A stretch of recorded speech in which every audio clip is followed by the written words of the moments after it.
मेरे नेत्रों में झांक कर अपना परिचय खोजने का प्रयास कीजिए।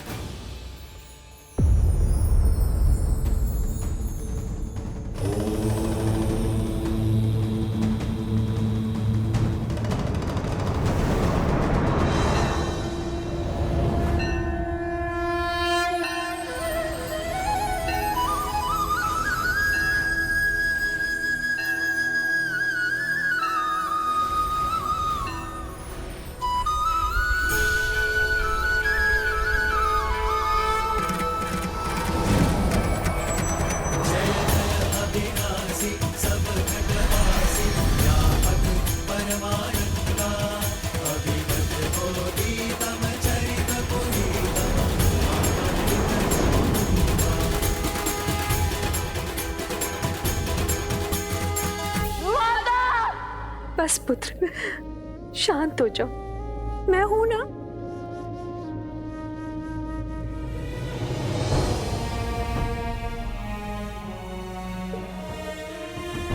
इस विलाप का अंत करो पुत्रों। देखो, दादी माँ है ना तुम्हारे पास।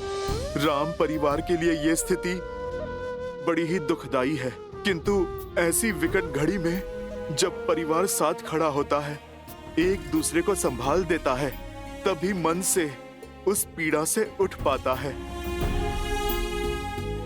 अब हम सबको मिलकर यही साहस प्रभु को भी देना होगा। यदि हम उनके सामने टूटे तो प्रभु तो बिखर ही जाएंगे। माता के जाने का दुख तो असहनीय है, किंतु स्मरण रहे, हमारे सिर से एक माता के स्नेह का आंचल उठा है। 3 माताओं की ममता अब भी हमारे साथ है। और यही क्यों, हम सब मिलकर संभालेंगे तुम्हें। तुम्हारा ये ज्येष्ठ भाई हनुमान संभालेगा तुम्हें। तुम्हारे चाचा श्री ये संपूर्ण परिवार संभालेगा तुम्हें। इसलिए तुम अपनी चिंताएं छोड़ो और प्रभु की सुध लो। उनके मन का संताप अग्नि का ताप बनकर संसार के ऊपर बरसने को। सीता वैकुंठ में आपके लिए प्रतीक्षारत है नारायण।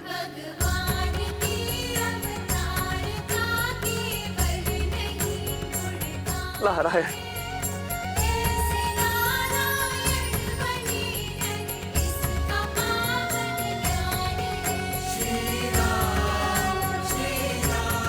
कितना सुंदर और अविस्मरणीय क्षण है ये।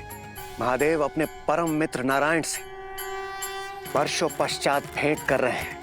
धन्य है यह क्षण, और धन्य है हम सभी जो इस मधुर क्षण का साक्षी बनने का हमें सौभाग्य प्राप्त हुआ।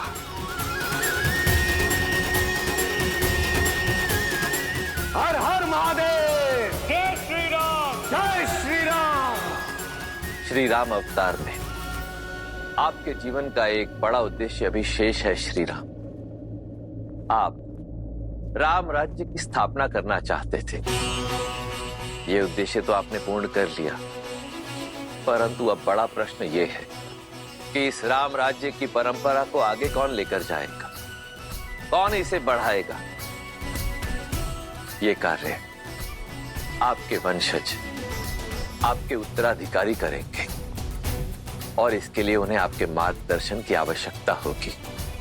आप अपनी पूर्ण निष्ठा और बल के साथ उन्हें इस उत्तरदायित्व के लिए सज्ज करेंगे। श्री राम, जब तक आपका यह उद्देश्य पूर्ण नहीं हो जाता, तब तक आपकी अर्ध संगिनी वहीं वैकुंठ में आपकी बाट जोहेंगी।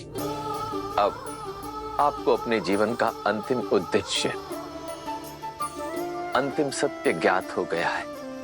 अब आप अपने पूर्ण बल और निष्ठा के साथ अपने इस दायित्व का वहन कीजिए और निश्चित कीजिए कि आप और देवी सीता शीघ्रातिशीघ्र वैकुंठ में पुनः मिले।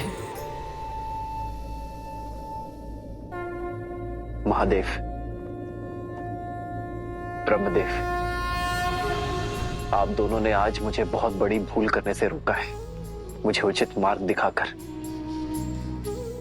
मुझे अपना सत्य बताकर, मुझे अपने कर्तव्य का आभास करवाया है, और इसलिए मैं आप दोनों का आभारी हूं। परंतु मैं इस स्मृति के साथ नहीं रहना चाहता, इसे मैं अपने अंतर मन की अनंत गहराई तक सीमित करना चाहता हूं। नियति द्वारा निर्धारित उस क्षण की प्रतीक्षा करना चाहता हूं जहां सिया राम का मिलन शेष है, और तब तक मैं उसी छाव की प्रतीक्षा में अपने सभी उत्तरदायित्व को निभाना चाहता हूं।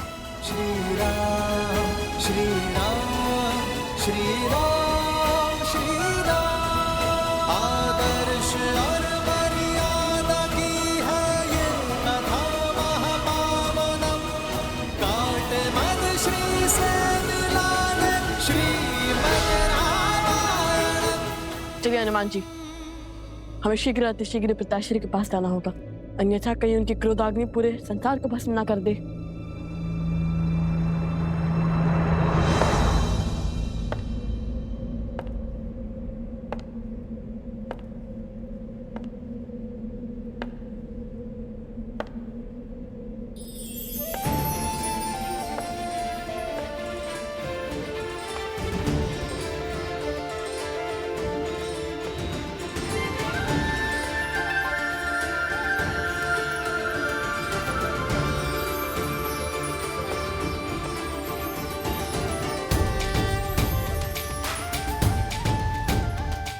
प्रभु रामचंद्र कृपालु भजु मन हरण भव भय दारुणम, नव कंज लोचन कंज मुख कर कंज पद कंजारुणम, कंदर्प अगणित अमित छवि नव नील नीरज सुंदरम, पटपीत सुचि नामि जनक सुतावरम। श्री राम राजा राम, श्री राम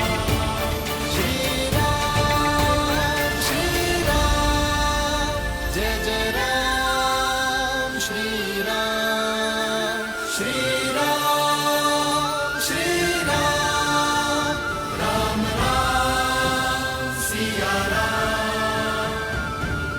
आज इस सभा में जो भी हुआ वो नहीं होना चाहिए था। सीता को नहीं जाना चाहिए था, किंतु मुझे आशा है कि सीता का यह समर्पण संसार को शुभ फल देगा। इस संसार में जब जब सीता का समर्पण स्मरण किया जाएगा, तब तब इस पृथ्वी पर उपस्थित प्रत्येक नारी को शक्ति मिलेगी।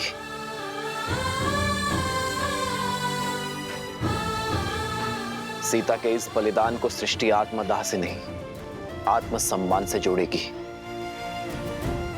स्त्री शक्ति का उदाहरण मानेगी, एक नारी को समाज में सर्वोच्च स्थान दिलाने की पहल के रूप में देखेगी।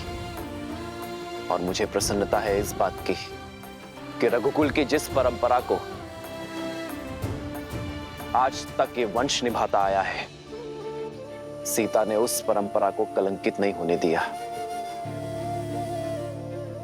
सीता और उसके साहस का जितना बखान किया जाए उतना कम है। सीता के आगे तो ये राम भी कुछ नहीं। इसलिए आज मैं ये घोषणा करता हूं कि संसार में जब जब राम का नाम लिया जाएगा तो उससे पूर्व सीता का नाम जोड़ा जाएगा। मेरे नाम से पहले मेरी सिया का नाम आएगा। मैं सियावर के रूप में पहचाने और पुकारे जाने पर अधिक गर्व और आनंद की अनुभूति करूंगा। सियावर रामचंद्र की, सियावर रामचंद्र की, सियावर रामचंद्र की, सियावर रामचंद्र की जय, सियावर रामचंद्र की जय। एक राजा होने का धर्म तो मैंने निभा दिया, एक पुत्र का धर्म भी संपूर्ण किया, एक पति का धर्म भी पूरा हुआ। किंतु अब समय आ गया है कि मैं सभी बंधन तोड़ पिता धर्म को निभाऊं, अपने पुत्रों का पालन पोषण करूं, रघुकुल के वंशज को आने वाले कल के लिए सज्ज करूं। होई सोई जो राम रचि राखा, को करी पर बढ़ावे साखा। सिया राम जय जय राम। अब जब नर रूपी नारायण अपना सत्य जान चुके हैं, तो क्या इसका प्रभाव उनके निर्णयों और उनके जीवन यापन पर नहीं पड़ेगा? अपने बल का भान होने के पश्चात जो अहंकार की भावना से ग्रसित हो जाए वो नर होता है देवी, नारायण नहीं। मैं मानता हूं कि अपने मानव स्वरूप में अपनी शक्तियों का भान होने के पश्चात, इस सत्य का ज्ञान होने के पश्चात एक साधारण मनुष्य के रूप में जीवन यापन करना श्री राम के लिए अत्यधिक कठिन होगा। परंतु समझ लीजिए, यही है मेरे श्री राम की अग्नि परीक्षा, क्योंकि अब तो दायित्वों में उद्देश्य का रंग भी घुल गया है। संसार में नारायण से बड़ी कोई शक्ति नहीं देवी, और मर्यादा पुरुषोत्तम श्री राम से बड़ा किसी का उत्तरदायित्व भी नहीं। इसलिए मुझे पूर्ण विश्वास है देवी कि श्री राम अपने उत्तरदायित्वों का वहन उसी दक्षता से करेंगे जिस दक्षता से वो करते आए हैं। श्री राम श्री राम श्री राम श्री राम। महाराज,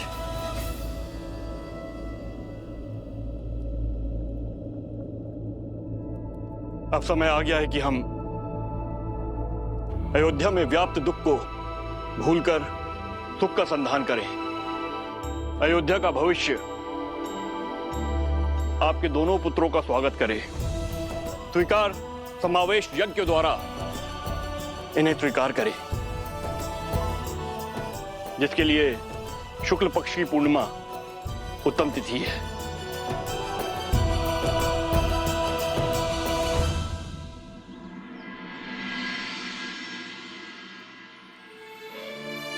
माता, आपकी ममता की शीतल छाव को छोड़े 2 पूर्णिमाएं बीत चुकी हैं, किंतु आपके प्रेम के बिना हमारे लिए हर रात्रि अमावस्या ही है। मन को समझाने का बहुत प्रयत्न करते हैं माता, किंतु तो आपकी स्मृतियां जाती ही नहीं है। पिताश्री की ओर से हर सुख, हर सुविधा पा रहे हैं हम, किंतु तृप्ति नहीं मिलती। माता का स्नेह और पिता का मार्गदर्शन जो हमें आपसे मिलता था, वही पिताश्री दे रहे हैं हमें। परंतु आपकी ममता आपके अतिरिक्त और कौन दे सकता है? माता, आज आपके पुत्रों को उनका उचित स्थान मिलने को है। वो अयोध्या के राजकुमार बनने को है। हमारे समावेश यज्ञ के लिए पूरी अयोध्या उत्साहित है, किंतु आपके बिना हम ये यज्ञ कैसे कर सकते हैं? रघुकुल का अंग कैसे बन सकते हैं? मन नहीं करता हमारा आपके बिना इस सम्मान को स्वीकारे, किंतु संस्कार प्रेम के आड़े आ रहे हैं माता। वो संस्कार जो अपनी प्रसन्नता का मोह छोड़ संसार के सुख का ध्यान रखने की शिक्षा देते हैं, किंतु संसार की प्रसन्नता के लिए हम ये यज्ञ अवश्य पूर्ण करेंगे माता। हाँ माता, आपके पुत्र राजकुमार का वेश धारण करेंगे, किंतु मन से सदा ऋषि कुमार रहेंगे। वन देवी के संस्कारों से ओतप्रोत ऋषि कुमार।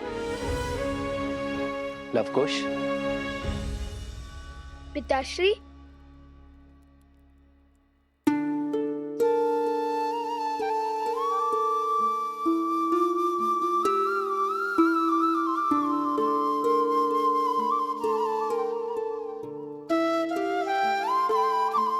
किसने कहा कि तुम्हारी माता इस उत्सव में भाग नहीं लेगी? किसने कहा कि तुम्हारी माता तुम्हारी प्रसन्नता में उपस्थित नहीं होगी? जब अश्वमेध यज्ञ पूर्ण करना आवश्यक हो गया था, तब स्वयं ब्रह्मदेव ने सीता की इस मूर्ति में प्राण डाले थे। ब्रह्मदेव की ही कृपा से सीता की इस मूर्ति ने मंत्रोच्चारण किए थे। जब ब्रह्मदेव अश्वमेध यज्ञ के लिए ऐसा कर सकते हैं, तो तुम्हारे इस समावेश यज्ञ से मुख कैसे मोड़ सकती है तुम्हारी माता? मन के नेत्रों से देखो पुत्र,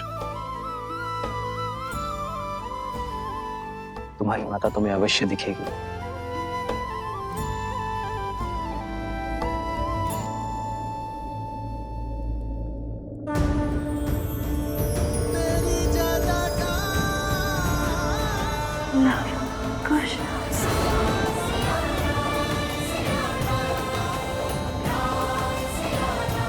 माता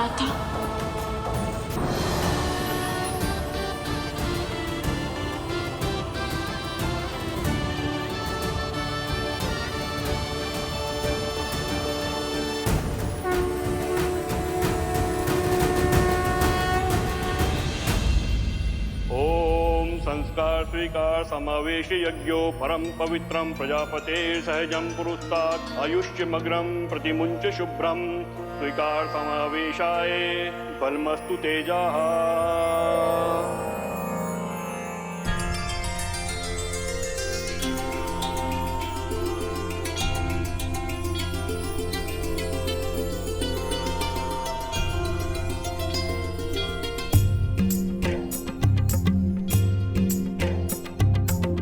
जेहि पर कृपा करहि जनु जानी, कवि उर अजिर न जावहि वानी। देव शिशु जन मिलाति सूरा, कल्पलोक अति दिव्य विधूरा। जानकी सुत रूप लव कुश होला।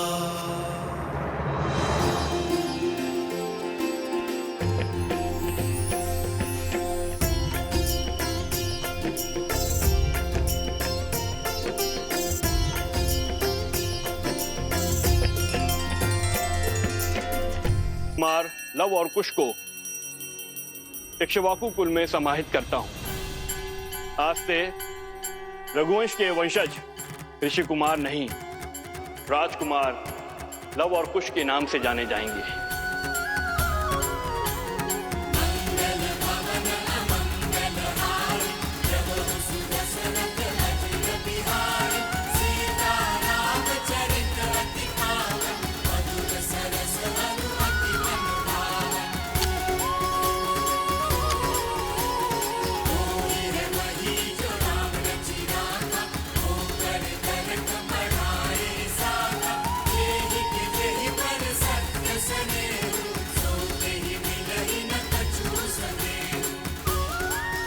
हमें आशीर्वाद दे माता।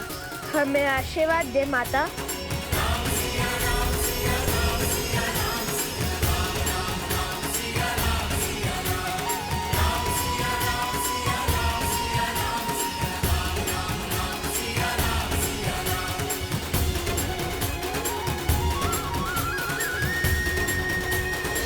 जेहि पर कृपा करहि जनु जानी, कवि उर अजिर न जावहि वानी।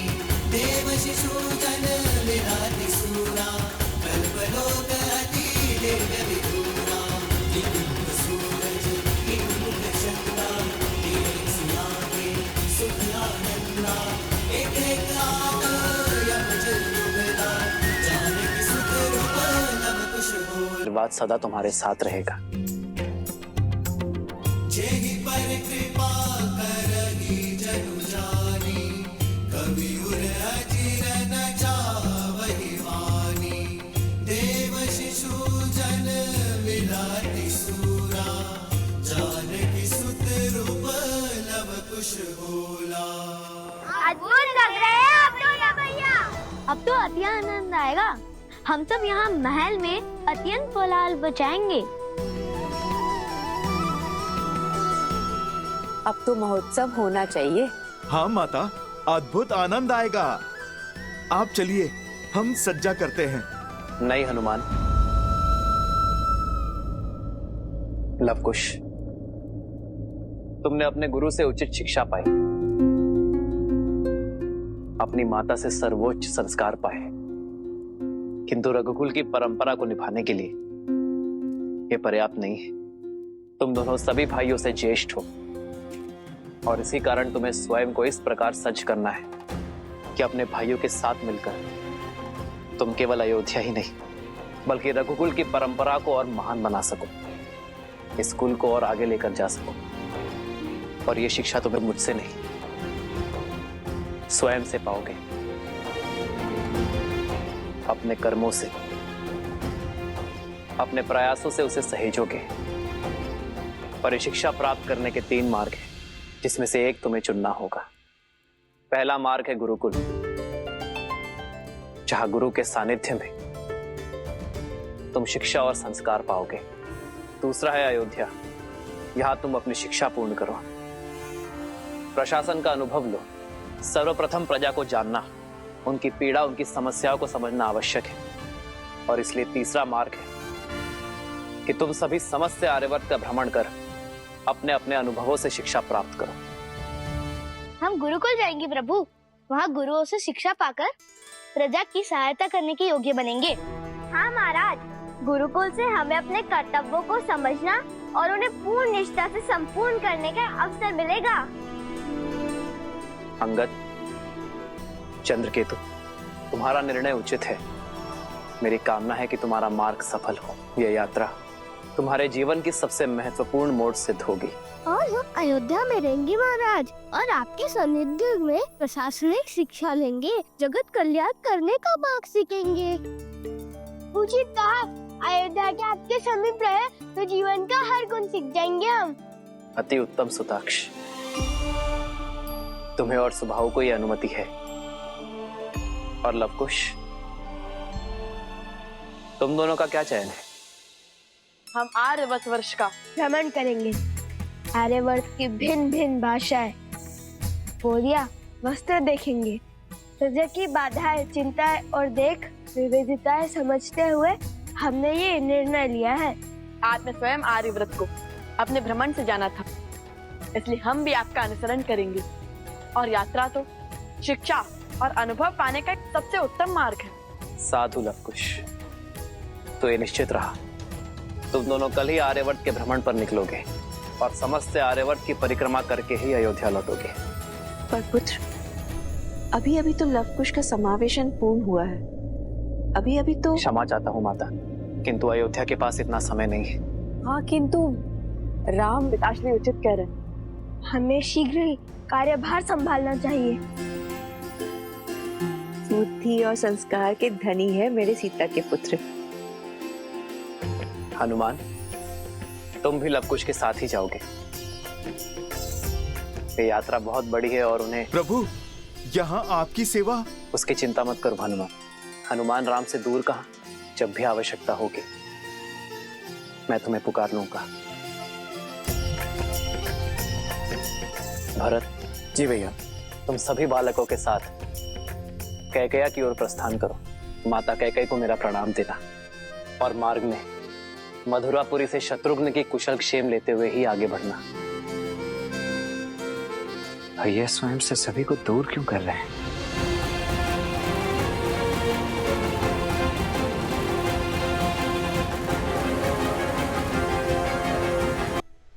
ये क्या महादेव, श्री राम सबको स्वयं से दूर क्यों भेज रहे हैं? हनुमान, शत्रुघ्न, भरत सबको अयोध्या से बाहर जाने का आदेश क्यों दे रहे हैं? मेरे शब्दों को स्मरण कीजिए देवी। श्री राम को उस सत्य का ज्ञान हो चुका है जिसके विषय में अन्य कोई नहीं जानता। उनके उत्तरदायित्व बहुत अधिक बढ़ चुके हैं। उन्होंने सबको अयोध्या से जाने का आदेश क्यों दिया है, इसका कारण भी आपको शीघ्र ही ज्ञात हो जाएगा।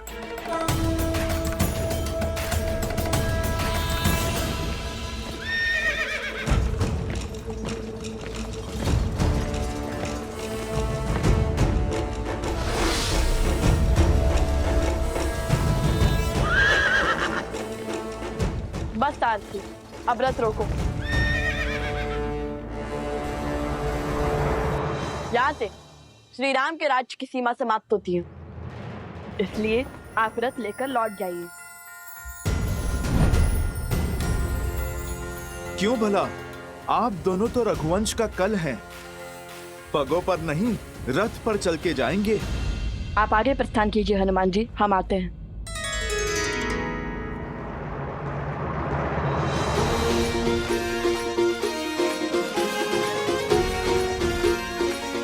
साथी,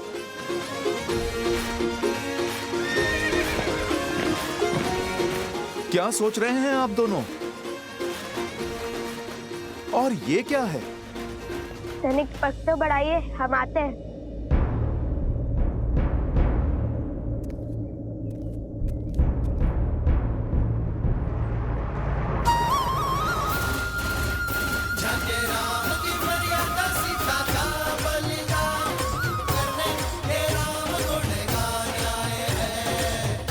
चलते रहिए हनुमान जी, ऐसे क्या देख रहे हैं? समझा हनुमान जी, हमने राजकुमारों का आवरण क्यों त्यागा?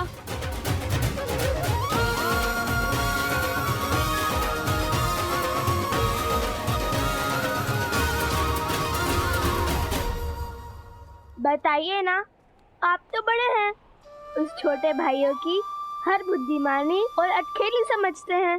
अवश्य, यदि आप सबको अपना सत्य बताएंगे तो कभी भी आप जनता का वास्तविक सत्य समझ नहीं पाएंगे। आर्यवर्त वर्ष की विविधताएं और दुविधाएं समझने के लिए आपको दो सामान्य ऋषि कुमार बनकर ही सभी से मिलना होगा।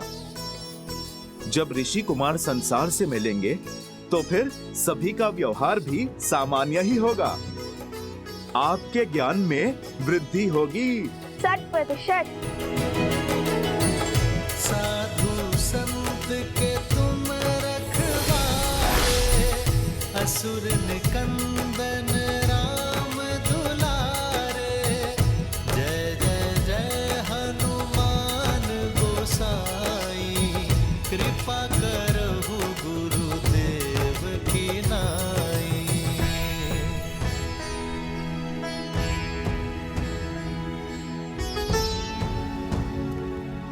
भैया, गला सूख रहा है, पग उत्तर दे रहे हैं, जल चाहिए जल, अब चला नहीं जा रहा। मैं अभी प्रबंध करता हूँ। हनुमान जी, हनुमान जी, हनुमान जी, हम जानते हैं कि यदि आप चाहें तो साक्षात गंगा नदी को यहाँ लाने का सामर्थ्य रखते हैं, किंतु पिताश्री ने आपको हमारी सेवा के लिए नहीं, हमें संबल देने के लिए यहाँ भेजा है। ये हमारी यात्रा है और इसमें आए हर समस्या को हम दूर करेंगे, और यदि आप सहायता कर देंगे तो हम कैसे सीखेंगे?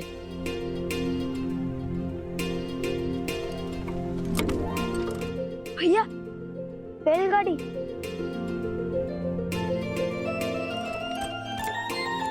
इनके पास जल अवश्य होगा। चलो कुश।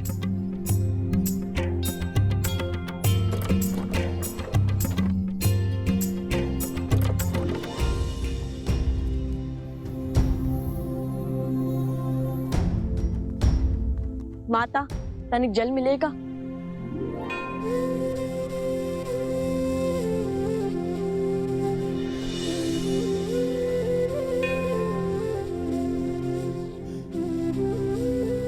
धन्यवाद।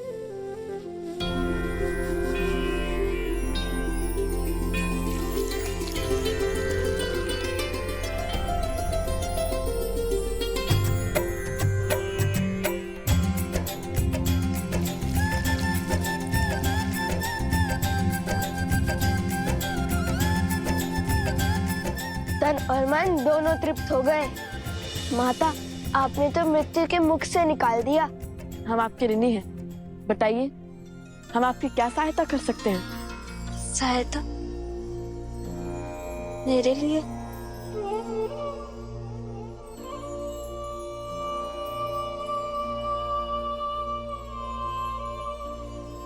माना कि हम साधारण ऋषि कुमार हैं, किंतु अपने वचन के पक्के हैं। जब भी आप पर समस्या आएगी, हमें अपने साथ खड़ा पाएंगी। ये हमारा वचन है आपके, हम अपना वचन अवश्य निभाएंगे।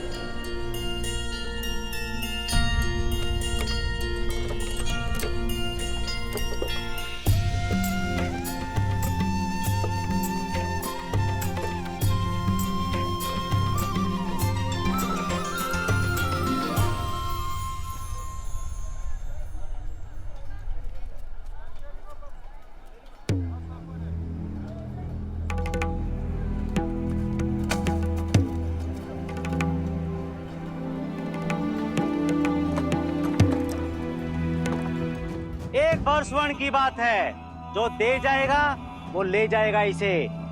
सोचिए, एक भर स्वर्ण के बदले में क्या क्या मिल रहा है। आइए बताइए, कौन क्रय करना चाहता है इसे? ये क्या हो रहा है? संभल कर, हम अयोध्या में नहीं हैं।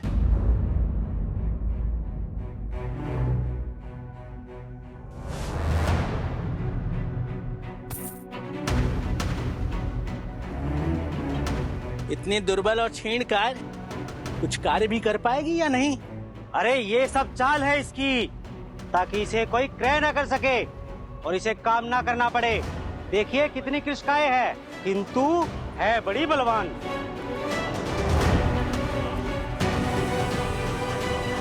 ये क्या क्रूरता है? एक स्त्री पर हाथ उठाते हुए लज्जा नहीं आती तुम्हें? कहीं विदेश से आए हो? यहाँ कोई क्रूरता या नीति नहीं हो रही है। नियम है इस राज्य का। इसने हमसे ऋण लिया था, अब ऋण नहीं चुकाया तो दंड तो मिलेगा ना। और जब ये अपने पति का दुख सहन नहीं कर पाई, तो इसने स्वयं अपने आप को बेचने का निर्णय लिया। अब कोई और इसे क्रय कर मुझे पुनः बेचे, इससे तो उत्तम है ना मैं स्वयं ही इसे एक भर स्वर्ण में क्रय कर लूं। और इसमें तुम्हें क्या समस्या है? आप मुझे क्रय कर लीजिए, मैं दासियों की भांति सारा कार्य करूंगी। बस मेरे पुत्र को मेरे साथ लेके चलिए। बहुत नन्हा सा बालक है, बिना माता के कैसे रहेगा? नहीं नहीं, ये साथ आया तो तुम्हारा ध्यान कार्य पर नहीं, सिर्फ इस पर रहेगा। मैं केवल तुम्हें ही ले जाऊंगा।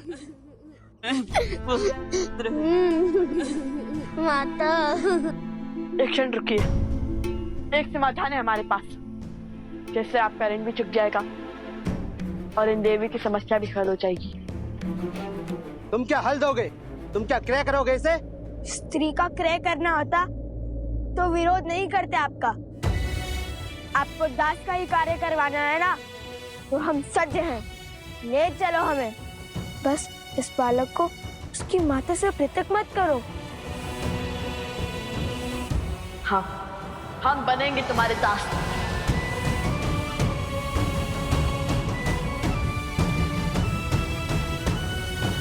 हम स्वस्थ बालक हैं, वन में श्रम करने का अभ्यास है हमें, इनसे अधिक कार्य कर पाएंगे। इन्होंने तो हमें जल पिलाया था जब हमें अत्यंत आवश्यकता थी। हमने इन्हें वचन दिया था कि हम इनका ऋण चुकाएंगे, और अब हमें वो अवसर मिला है तो हम उसे जाने नहीं दे सकते। अयोध्या के राजकुमार एक वचन के लिए किसी के दास? ऋषि कुमारों का कार्य है भिक्षा मांगना है, किसी की दासता स्वीकारना नहीं। कदाचित आप वचन का महत्व नहीं जानते भद्र। आर्यवर्त के सबसे बलशाली और प्रसिद्ध राज्य कौशल के राजा हरिश्चंद्र ने भी अपना वचन निभाने के लिए स्वयं को बेच दिया था। दासता स्वीकारी थी उन्होंने भी। हम उनके ही अनुयायी हैं। हाँ, जय राजा हरिश्चंद्र। राजा हरिश्चंद्र की, राजा हरिश्चंद्र की, राजा हरिश्चंद्र की, राजा हरिश्चंद्र की, राजा हरिश्चंद्र की।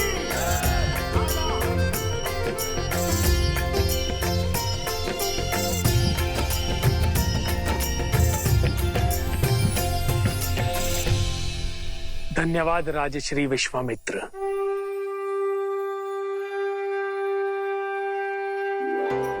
आपने आज राजसूय यज्ञ करवा के अयोध्या पर बहुत बड़ा उपकार किया है।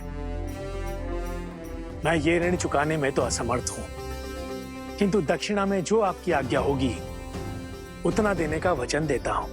राजा हरिश्चंद्र, इस राजस्व यज्ञ के बदले मैं आपसे आपका सब कुछ मांगता हूं।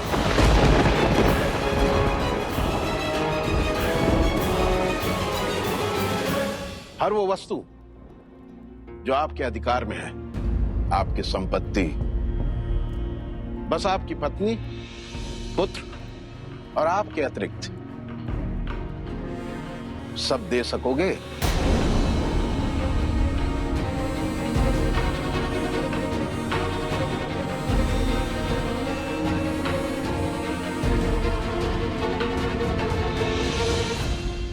सूर्यवंश की संतान अपने वचन से फिर नहीं सकती ऋषिवर। मैं हरिश्चंद्र सूर्य के तेज को साक्षी मानकर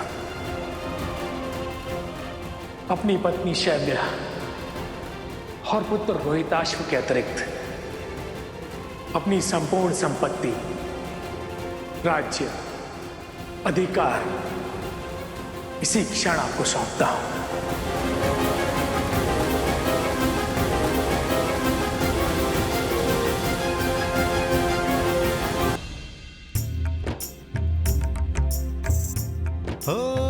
रघुकुल रीत सदा चली आई, प्राण जाए पर वचन न जाई।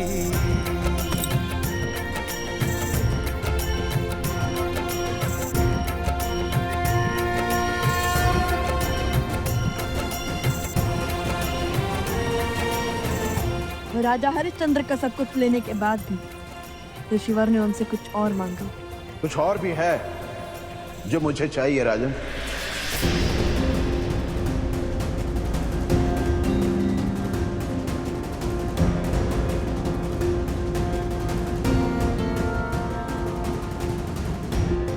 रिक्त हो गया हूं ऋषिवर, अब राजा भी नहीं रहा।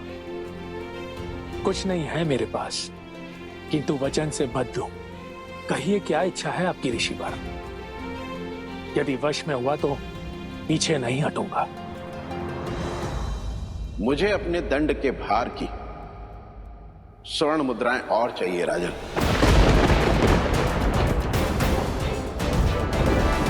इस समय तो मेरे पास कुछ नहीं है ऋषिवर, मुझे 1 माह का समय दीजिए, मैं प्रबंध करने का प्रयास करूंगा।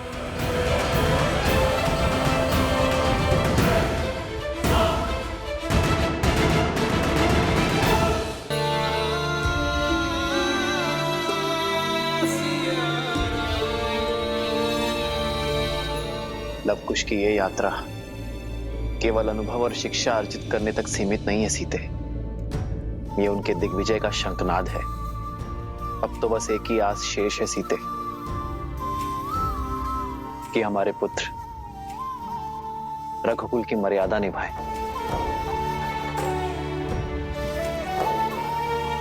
हमारे पूर्वजों की परंपरा का अनुसरण कर पाए, बीते हुए कल का सम्मान कर आने वाले कल की दृढ़ नींव रख पाए।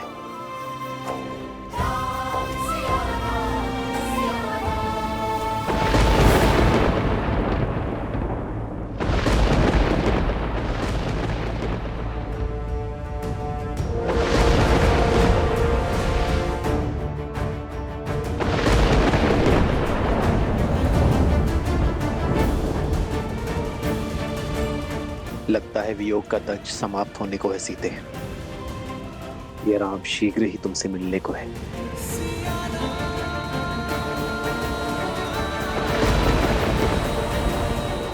अब तो शीघ्र ही लवकुश लौट आए बस।